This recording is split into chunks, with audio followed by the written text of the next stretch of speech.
Well, it's Wednesday, so it's time for Mr. Nailsin to talk about comics, and this time, just one. It's just Superman. You know, the one that started it all. And looks like this is a good title. Now, this is the Black Label, which, yeah, that's still a thing. But more times than not, the out-of-the-continuity standalone projects of what have you tend to be pretty good. They're not dragged down by the mess that both DC and Marvel have made of their continuity and what have you. But anyway, once again, Mark Waid delivers. It's only the first issue, but this is the concept of the last days of Lex Luthor with the excellent art by Brian Hitch. So there's Superman. Hey, look at me. Yeah, I'm Superman. So this one takes to the Silver Age origin for the most part of the beginnings of the the rivalry between Lex Luthor and Superman. And here we have the Daily Planet, and Clark's feeling bad, thinking about the past. And there's young Clark saying, "I'm sorry, Lex, let me in." And I'm assuming, yes, that this is a reference to the incident in which Lex Luthor lost his hair because Superboy, trying to save him from a fire, ended up causing his hair to get burned off.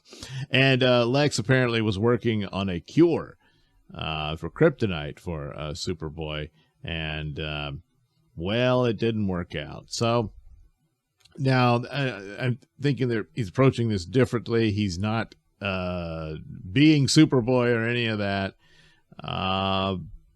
But then how does he not know that Clark is Lex? I was never all that keen on the idea that Superman and Clark Kent, yeah, Superman and Clark Kent grew up in Smallville, but Clark Kent and Lex Luthor grew up in Smallville. This is one of these things. Oh, he was your best friend when you were kids, but you grew apart, and it's really sad and all that sort of stuff. But that is the approach here for this.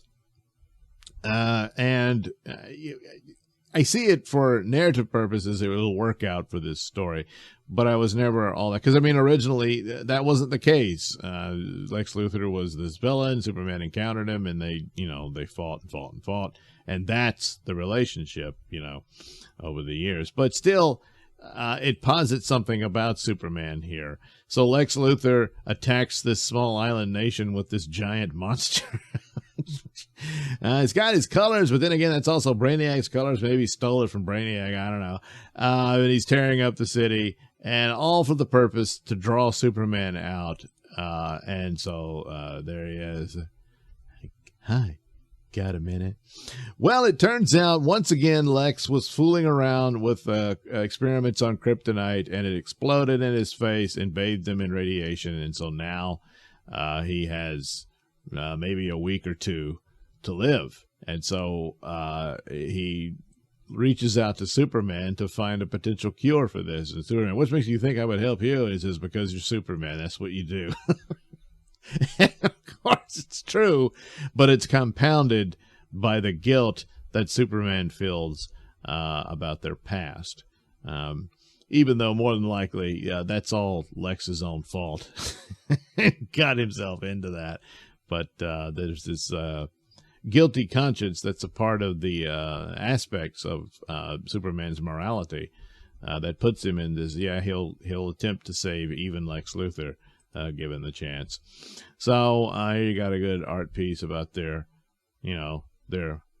two different careers of fighting each other. It's choking him with kryptonite gloves. On and on and on.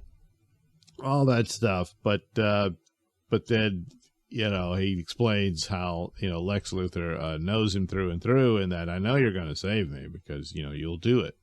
And so it's true. And so this is also calling back of the look of the interior of the original Fortress of Solitude, but adding in, the Richard Donner designs from the movie and stuff. But still, all the trophies and whatnot that Superman stored in there, to outclass the Batcave. And so in this iteration, this is the first time Lex Luthor sees the fortress. There was, I guess it came out in the 70s because they used to do these giant tabloid-sized comics, and one of the, I had two of them. I had the one that was Batman versus the Hulk crossover, and then I had the one about Superman's fortress, and that was the whole story. There was a story, a reference of Lex Luthor finding the fortress and, trying to find what ways to defeat Superman with it. And then, of course, in the movie, that's exactly, he goes to the fortress to discover the secrets of Superman and all that. So, but in this version of it, still in keeping with most of the elements of Silver Age Superman, this is supposedly Lex's first, visit to the place. So Superman decides, hey, maybe we could go to Kandor and they might have a cure. They go, and their best doctors or whatnot scan him and say, nah, we can't cure it. And he's like, damn it.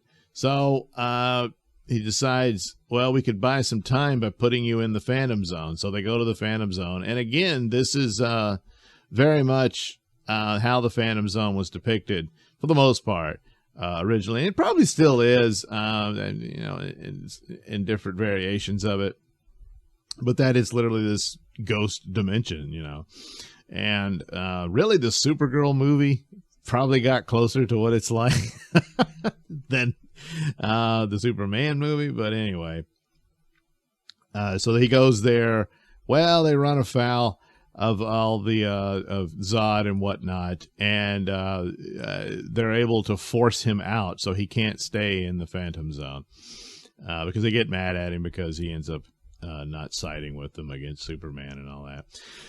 So now they got to go elsewhere, and that's where the book concludes. And of course, the Kandorian says, "Why are you so focused on such a creature that you would risk so much? Because he's such an awful man. And is it just because it's the right thing to do in Superman's view? Well, it's a little more than that. And of course, it comes back to how he feels about the incident in their childhood." And he says, "I'm sorry, forgive me, this is my fault." Now, is it? Probably not, but he sees it that way.